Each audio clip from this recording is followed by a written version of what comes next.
Hello again and welcome to this week's edition of Healthy Lifestyle Africa. Healthy Lifestyle Africa is courtesy as Asiupo Diagnostic and Medical Center at Merisleso Avenue right here in Calabar. This week we're taking on a very important topic. Well, the topic is snake meat in the plate. Are you surprised? Snake meat in the plate. Well, we'll be looking at the parasites of Porocephalus crotali. Your heat might be able to phase out, the larva stage, the pupa stage, and even the adult stage. You might be able to phase them out, but the eggs are more resilient. So if it's not properly cooked, you end up hitting the meat as well with the eggs. Well, I'm being joined on the program as usual by a lifestylist, Mr. Sunday Clement from Asiupo. Welcome to the program. Thank you for having me. Well, I just said we're looking at snake meat in the plate. And I do know that a lot of people are like, well, I know that snakes are they could be nutritious, could be a lifestyle, but I think let's look at what are the health implications of eating snake meat. Okay, snake meat is nutritious, like you've said. But it's very important that people know that when they eat snake meat, they eat something else as well. Okay, let me tell you, when you eat snake meat, there's something else too you're also eating. Let's know there's something else. Okay, there's a particular parasite that grows on reptiles. It's a parasite and reptiles generally. Okay. So when you talk of alligators, you talk of crocodile, there's some climes that they eat crocodile. They eat alligators, they eat lizards and all this. So there's a particular parasite that actually grows on these reptiles. But when it comes to snake, there's one we call Armillifer Armillatus. It's also called Porocephalus. It's a parasite that can live on the host between 6 to 10 years. And it has 4 stages of existence of life. The first is the egg state, and it goes in the larva stage, and it becomes a pupa, and eventually becomes an adult. Now, when you find snake in the wild, out of about 10 snakes, I can assure you can get up to 9 that have this parasite growing on them. So, except if you have snakes that you rear and you control the environment of this snake, and you provide the water, clean water, you provide the feeds and all that, then you can say that this parasite and these snakes are given medications from time to time. Then you can enjoy your meat without this parasite, without the fear of this parasite. And what happens is that when these snakes are killed, especially the ones we find in the wild, to be very honest, most people, when they kill them, they just make a little fire around in the farm, and they can, smoke these snakes and they start eating them. Yes, to a very large extent, the adult form of this parasite could eventually be killed in the process of being subjected to heat. But the eggs, they are more resilient when it comes to heat, and they can eventually find their way into our stomach. When we consume the eggs of this Porocephalus crotali parasite, when we consume their eggs, within 7 hours they hatch. They hatch in the stomach, they hatch in the digestive system, and they immediately start infiltrating themselves through the tract into the liver or the lungs. They are visible mainly when the person is presented with symptoms and eventually need to do an x-ray. Then you see those calcifications right on the x-ray images. Okay, very well. So you're saying that even the snake meat now, that these parasites are there, and even when it's not properly cooked and you eat, it means the parasites lay eggs inside of our body. And so let's look at the implication of those eggs that are laid in our body. Like you said, they go into the system and they could attack some organs. Can you throw more light? Okay, for example, when you get a snake and you get it killed, it contains both the adult form of the parasite. The parasites. It contains the pupa form of the parasite.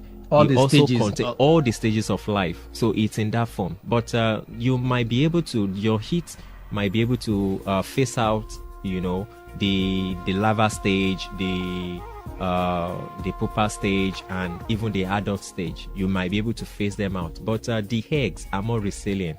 So if it's not properly cooked, you end up heating the meat as well with the eggs. And the eggs remain alive in your system. And the eggs begin to hatch. Immediately they get into the system. 7 hours later, within 7 to 10 hours, they begin to hatch. And once they hatch, they take the larva form. So when that happens, they start infiltrating. So now, the symptoms or conditions that people are presented with depends mainly on which part of the organ is affected. If the kidney is infiltrated, you present cases that are related to the kidney. If the liver is infiltrated, you present cases that are related to the liver. If the lungs, the same thing goes with the lungs and other organs in the body. Tune in to Healthy Lifestyle Africa on 105.5 Paradise FM Calabar every Friday at 9 a.m. All right, in case you've just joined us, we're on to Healthy Lifestyle Africa, a program put together by Asiupo Diagnostic Medical Center of Medicine Avenue right here in Calabar. And we're looking at snake meat, however nutritious the snake meat could be. That means there could be implications. Well, again, let me ask you did say unless for domesticated snakes, people that rear snakes, they could maybe treat them and stuff like that. And that those in the wild, necessarily, almost all have the parasite.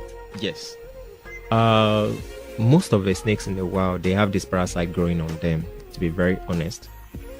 Except if you rear the snake in a very controlled environment. And beside that as well, you should also bear in mind that snake in the wild is open to different kinds of diets.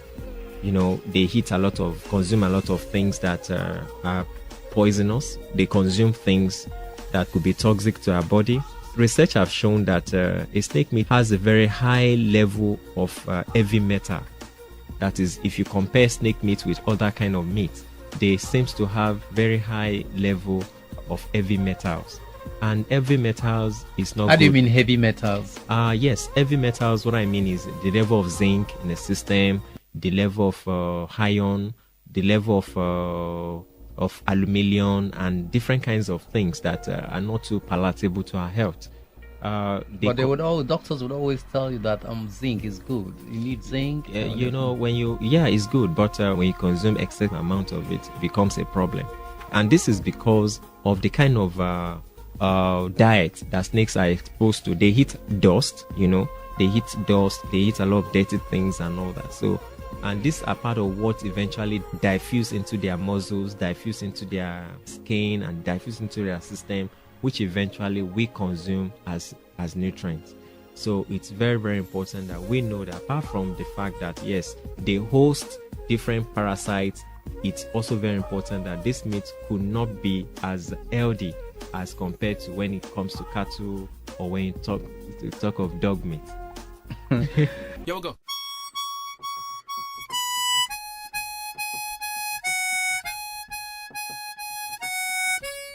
Our roving reporter interviewed some members of the public in Calabar to know if they are actually people who eat snake meat and to get their opinion.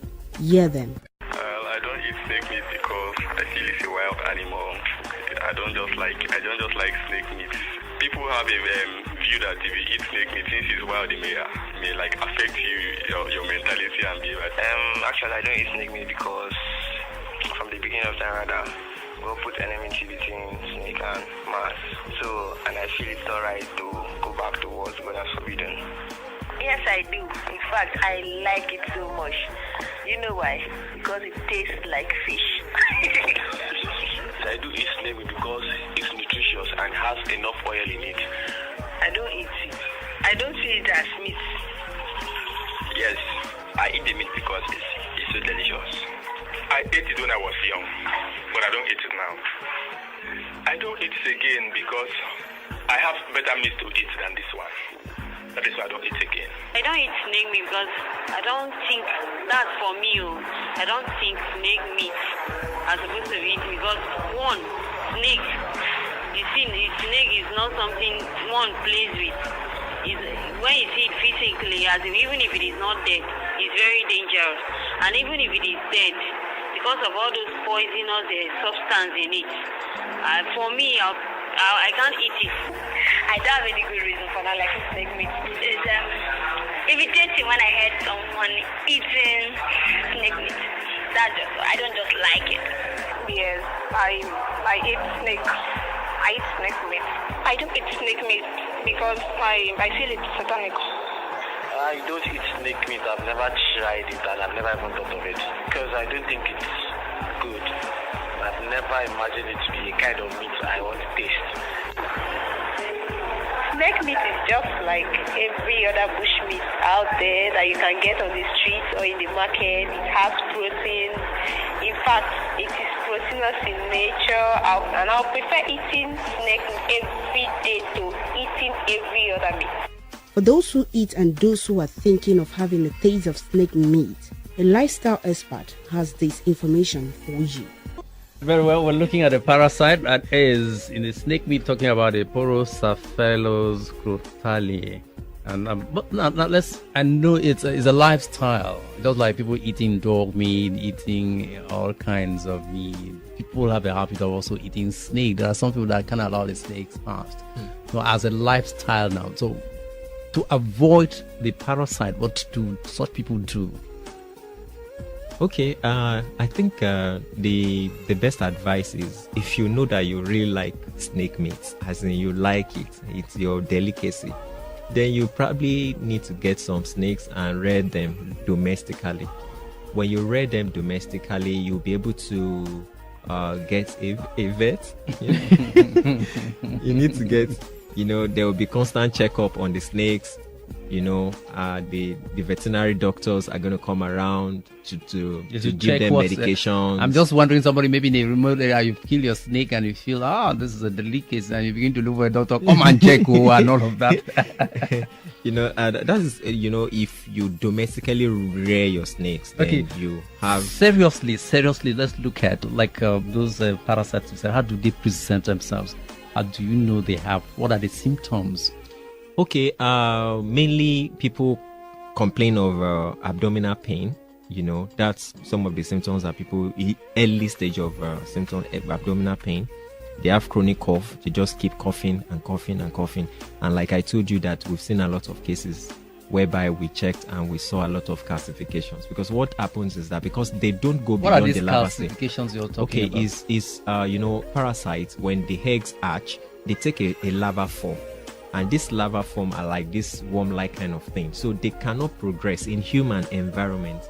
They cannot progress into adulthood. So they don't become adults in humans. So what they do is that they die. When they die, they form this crystal-like kind of solid in the organs. In the organs. So, and this thing, when you look at them, they are just like small deposits of calcium, That's what you have there. So they die. They are no longer living, but they pose a lot of threat to the organs. How about that? I'm just wondering the threat. These things are dead and all that in your system. So what kind of threat do they pose against the organs? Your body will start fighting it because it's considered to be foreign. Your body will start fighting it, and in the process of fighting it, the organs will start losing its functions. The efficacy of the organ definitely will reduce. When you have a foreign body in your system, your efficiency will definitely reduce. That is the way it works. It's just like when you have petrol. Petrol is supposed to be in the tank, and you now have water mixed with petrol. Your engine will not fire well. So that's what happens. So when you have it there, it's not having any purpose. It's a parasite. It's a parasite. So it's just there and it's causing a lot of problems. Okay, but you work in a laboratory and all of that in Cross River State. Is it really common here? Yes, it's common, and that's why this is important for people to know. It's common, and we've seen a lot of them. It's not visible until you do an X-ray. That's when you actually see those things, and it is called Porocephalus radiology. It's a branch of radiology that deals with all those kind of things, because sometimes when you do an X-ray, you're expected to see certain things to be normal, but when you now see all those kind of things, it is important for you to know that, look, this person must have been indulging eating snakes. Okay, so severally you've been seeing some of these things. You normally call the attention of the people. Yes, we call people and we ask them, have you been eating snakes? And 100% they'll tell us yes, that they've been hitting snake. So it's real, it's not fiction. Okay. All right, you're on to Healthy Lifestyle Africa, and today we're looking at the snake meat in the plate, and of course we're looking at the parasite that is with the snake meat we consume, and we try as much as possible to enlighten people. So on a parting note now, what advice would you have for those that eat snakes, or those that maybe saying one day I'll test it? Okay, yes. It is important. If you have to eat the snake, when you catch a snake in the bush, you should bring it home. Don't smoke it in the farm and you hit there. You risk yourself being eating the parasite along. So what I would advise is that you should bring it home and cook it properly. Cook it very well and recook it until you are convinced that yes, this is safe to eat before you consume it. Okay, and I'm sure you add that sometimes you go for checkups around time. Yes, it's very important as well to do checkups, so that to nullify all these kind of problems. All right, that has been on the program. We'll be looking at snake meat in the pan. The snake we consume, there's something extra that goes with the snake, especially the ones in the wild. Let me thank the lifestyle expert in the house, Mr. Sonny Clement from Asioko Diagnostic Medical Center right here in Calabar, for coming on the program. It's my pleasure. Thank you very much. Well, just to add that in case you want to react or you want to find out one or two things about the program, you can send a text message to 0803 6755958. Let me take the number again, 08036755958. Just send a short message to find out exactly what you want to find out about the program. Until the same time next week, when we hope to come up with yet another important topic on the program, I'd like to say a big thank you to the producer of the program, Stella Ifyo. My name is Erim Ega. Thanks for being a part of it.